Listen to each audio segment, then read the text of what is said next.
Mai steps inside first, perfume strong enough to fill the hallway. Her heels click like punctuation, marks of judgment. "Still living alone with your dogs?" she asks, smiling too wide. Lin answers softly, "I prefer the quiet." Mai's husband, Hung, hands over a bottle of wine without a word. The boys rush past, chasing the dogs across the living room.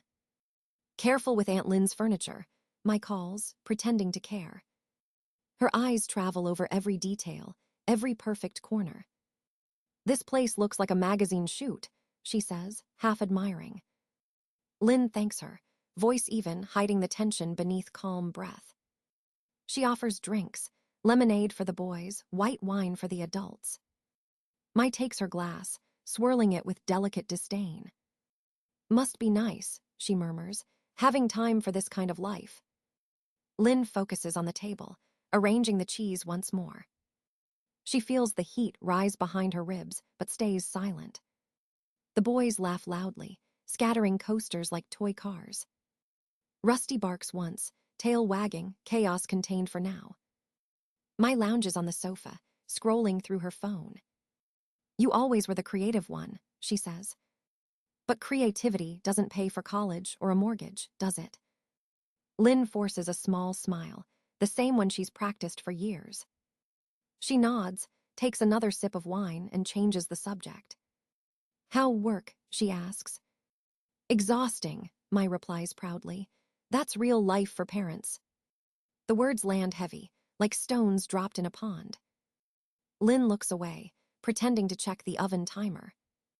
Inside, the canapés are golden, fragrant, perfect like everything else. Perfection is her shield. Perfection keeps her safe. But even shields crack. The doorbell rings again. Lin hesitates, glances at Mai, who raises a brow. Expecting someone. Lin wipes her hands on a towel and walks slowly to the door. When she opens it, the world shifts. Min stands there, sunlight behind him, holding a small girl. Na's curls catch the light, her cheeks still pink from sleep. "Sorry, she didn't want to wake up," Min says gently.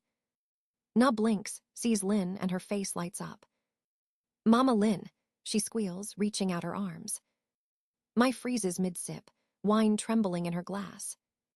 Hung looks from one face to another, trying to understand. The boys stare, wide-eyed, clutching the dogs for answers. Lin steps forward, lifting Na with practiced ease. The scent of baby shampoo mixes with lemon and rosemary. For a moment, the room feels alive with truth. "Everyone," Lin says calmly, "this is Min, and this is Na." Her voice is steady, clear as glass. Mai's lips part, but no sound comes. The silence stretches like a held breath. Lin holds Na close, eyes meeting her sister. "This is my family," her gaze says. "This is who I am." The world has shifted, and it will never return to what it was. The air in the kitchen feels heavier than before. Mai stands by the counter, arms crossed, eyes sharp as glass. "You've been hiding this from us," she says, voice trembling with anger. Lin sets down a tray of figs and cheese, steady and silent. "I wasn't hiding," she says. "I was just living." Mai laughs softly, bitter like cold coffee. "Living, you've built a secret life, Lin, with a man, with a child." Her words echo off the tile, loud and accusing. Lin wipes her hands on a towel and meets her sister's gaze. "I didn't think it mattered to you." "Of course it matters," Mai snaps. "We're family." "Are we?" Lin asks quietly. "You only call to criticize me." Mai flinches, her hand tightening around the stem of her glass. "That's not true," she says, but the lie feels thin between them. Lin exhales slowly, the years of quiet pain finally stirring. "You say I'm playing house, that my life is small, unfinished. You make it sound like I'm not enough." Mai opens her mouth, but no defense comes. Her reflection glints in the silver of the oven door. "I've built something that makes me happy," Lin continues. "Min and Na are my family, maybe not by blood, but by choice." Mai's face softens for a moment, confusion breaking through pride. "Does Mom know?" she asks, quieter now. Lynn shakes her head. She'd only compare me to you again. A silence settles, filled with the hum of the refrigerator. Outside, the laughter of the children drifts in through the window. Na's voice rises above the others, sweet and bright. Mai watches her through the glass, expression unreadable. She calls you Mama, Mai says finally. She does, Lynn answers, because that's what I am. Mai takes a step closer, her anger folding into disbelief. And her real mother. She left when Na was 1, Lynn replies. She never came back. The truth lands heavy in the space between them. Mai looks down, her tone softer. So you just stepped in, like it was that easy. It wasn't easy, Lynn says. It was love. Mai swallows hard, her voice losing its edge. I thought you were drifting through life. Turns out you were just ahead of me. Lynn doesn't smile, but her eyes glimmer with something fragile. Maybe we've both been trying to prove something. Mai looks away, ashamed of the years of condescension. Through the window, Na runs toward Min, arms open. He lifts her high, the sound of her laughter filling the room. Lynn turns back to her sister. You don't have to understand it. Mai nods faintly, her voice barely a whisper. But I do now. For the first time in years, their silence feels peaceful. No competition, no judgment, just the soft hum of truth. In the next room, Na's small voice calls out, Mama Lynn, come play. Lynn smiles gently, setting down her glass. She steps out of the kitchen, leaving the door open behind her. And this time, Mai doesn't close it.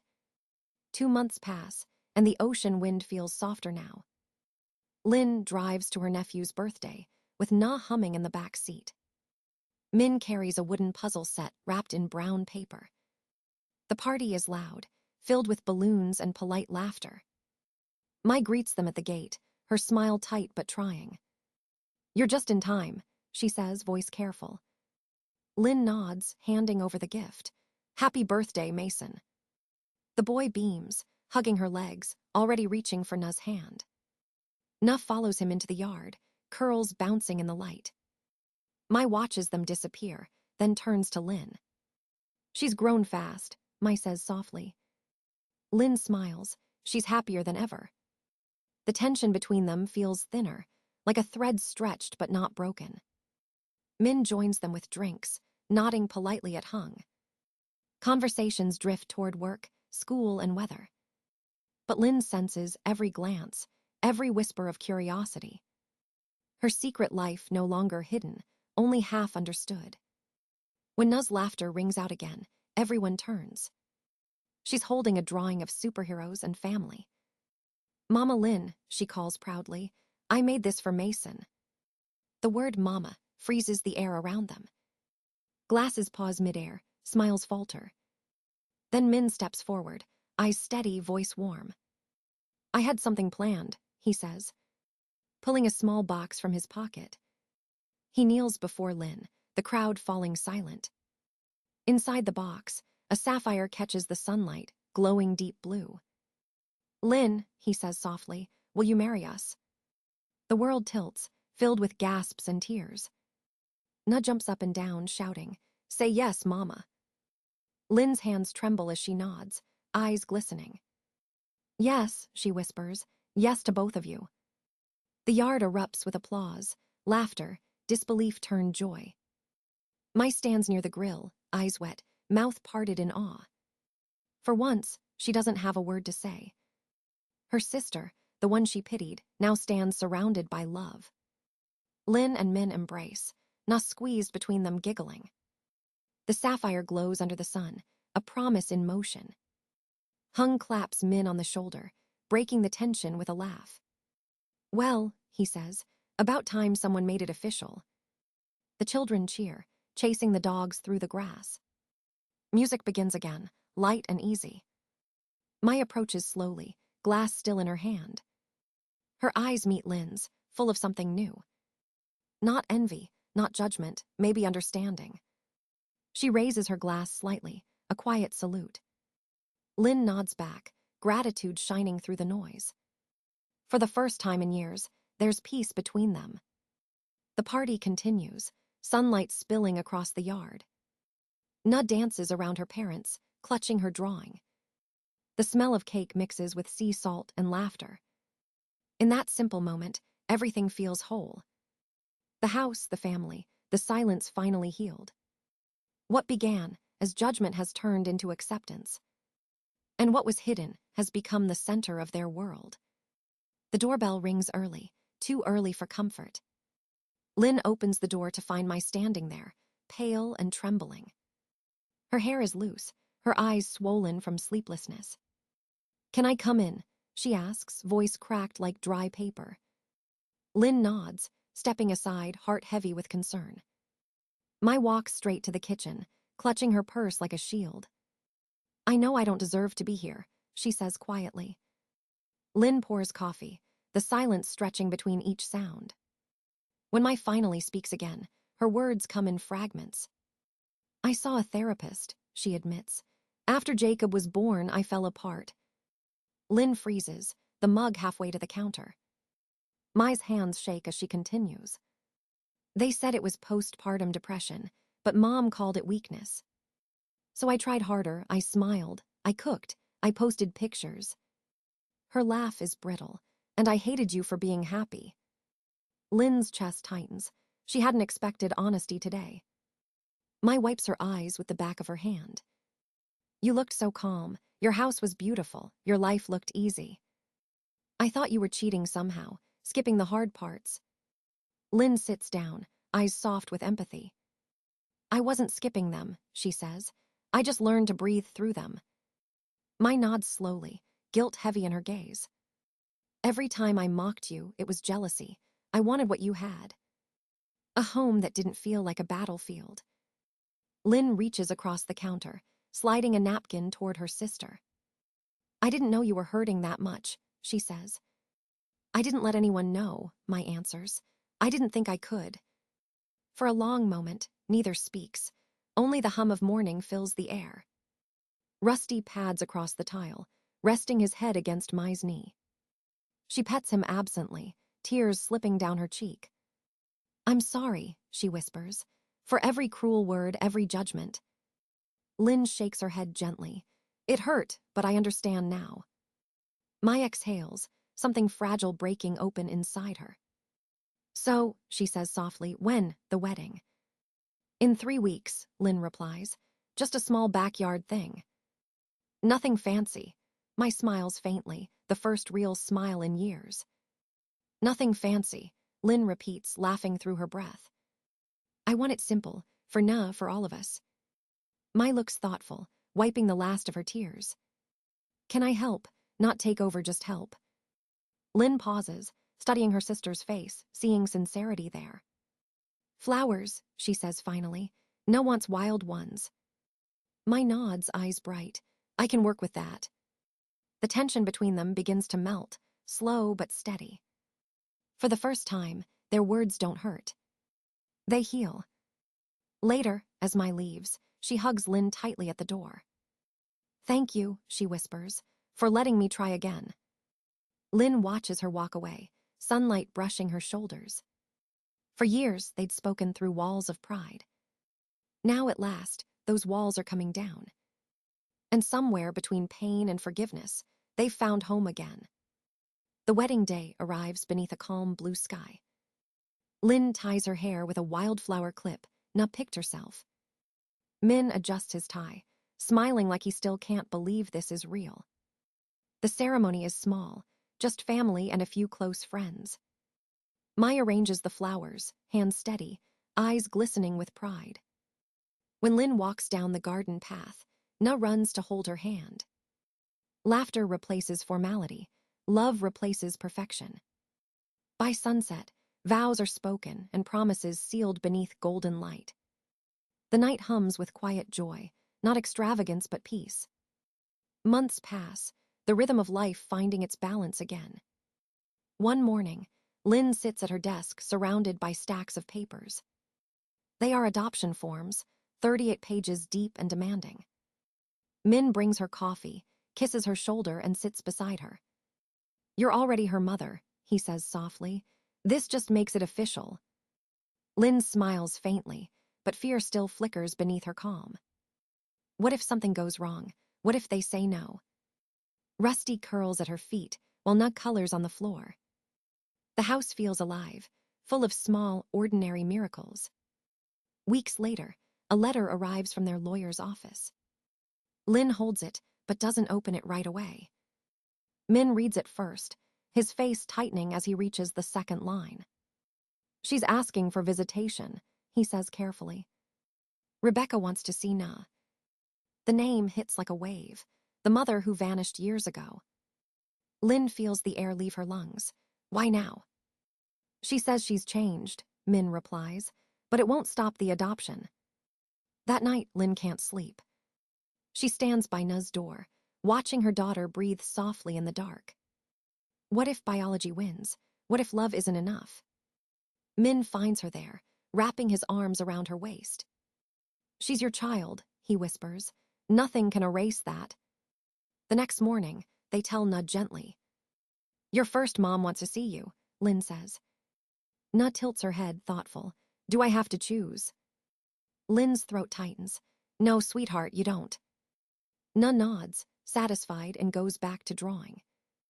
Her world is simple. Love is enough for her. The court date arrives weeks later, cold and echoing. Lynn wears beige, calm outside, trembling inside. She answers every question with care, voice steady, but trembling deep down. Rebecca sits across the room, thinner, quiet, eyes full of regret. Min squeezes Lynn's hand, grounding her through every word. The judge listens, flipping through pages of their lives. When it ends, Lynn feels both drained and uncertain. The verdict will come later. The waiting begins. That night, Na sleeps in their bed, one arm around Rusty. Lynn strokes her hair, whispering a silent promise. Whatever happens, we stay together. She looks at Min, eyes tired but fierce. They've built a home from scratch, brick by love, not blood. And even if the world questions it, she knows the truth. This is her family, her heart, her forever. The courthouse smells of paper and echoes. Lynn holds Na's small hand, her fingers trembling with hope. Min walks beside them, jaw tight, calm only on the surface. Their lawyer waits near the bench, files stacked like shields. Rebecca is here, she whispers, eyes careful. Lynn turns and sees her, thinner, older, fragile but composed. Na doesn't recognize her, only clings closer to Lynn's arm. It's okay, sweetheart, Lynn says softly. We're just talking today. Inside the courtroom, the judge speaks in even tones. Words like custody, petition, and stability fill the air. Lynn answers each question with honesty, never raising her voice. Rebecca watches, tears shining but unfallen. Min speaks next, his voice strong, steady with conviction. She's been Lynn's daughter in every way that matters. Silence follows, heavy as a verdict itself. Then a voice breaks the stillness from the back row. I'd like to speak, someone says clearly. It's Mai, standing tall in a pale coat, eyes bright. The lawyer looks surprised, but doesn't stop her. Mai faces the judge, her voice trembling but firm. I'm Lynn's sister. I've watched her raise Na with patience and love. She tucks her in, teaches her to draw, shows her kindness every day. She's not pretending to be a mother. She is one. Her words cut through the air, soft but undeniable.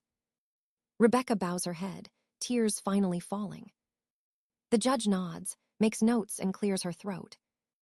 This court finds the adoption to be in the child's best interest. The words land like music, fragile and perfect. Lynn exhales, the breath she's been holding for months escaping at last. Na looks up puzzled. Mama, are we done? Lynn kneels, smiling through tears. Yes, baby, we're a family now. Rebecca approaches quietly, her steps slow and uncertain. She looks happy, she says, voice almost a whisper. Lynn nods, not out of pride but gratitude. You gave her life, she replies softly. Thank you for that. Rebecca smiles faintly and leaves, shoulders lighter somehow. Outside, The air feels new, bright after the storm. My hugs Lynn tightly, eyes wet but smiling. You did it, she says. I just wanted to be part of it. You were, Lynn answers. You always will be. That night, the family gathers for dinner at Mai's house. Laughter fills the room where tension once lived. Hung grills vegetables, while the children chase Rusty and Maple. Na waves her adoption paper like a trophy. I'm official now, she shouts. Lynn laughs, wiping away a tear. You always were. Min raises his glass, his smile soft and proud. To family, he says, the one we build ourselves. The room echoes with clinking glasses and quiet joy. Later, as the sun sets, Lynn stands on the porch. Na leans against her, half asleep, whispering, Forever, Mama. Lynn kisses her hair. Forever. The stars blink awake above them, patient witnesses to love. And for the first time, Lynn believes completely in the life she made. A year passes, gentle as a tide returning to shore. Lynn's belly is round now, a quiet promise of new life. Na plays in the garden, chasing bubbles with the dogs. Mai sits beside Lynn, flipping through fabric swatches for a trip. I trust your taste now, she says, laughing softly. Their voices blend with the sound of waves beyond the fence. Min steps out carrying a tray of lemonade, sun on his face. He kisses Lynn's forehead, his touch filled with calm certainty. The family gathers around the patio table, sunlight spilling across them. Na shows her cousins how to build fairy houses from shells. Rusty guards their tiny creations like treasures. Mai watches, eyes soft, no judgment left in her gaze. I used to think love was structure, she says. Now I see its growth. Lynn smiles, resting her hand over her unborn son. He'll join a family that already knows how to bloom. As evening comes, they light lanterns and watch them rise. Each one drifts upward, carrying laughter into the dark sky. Na leans against Lynn, whispering, We made our own stars. And in that light, everything feels whole, steady, and forever.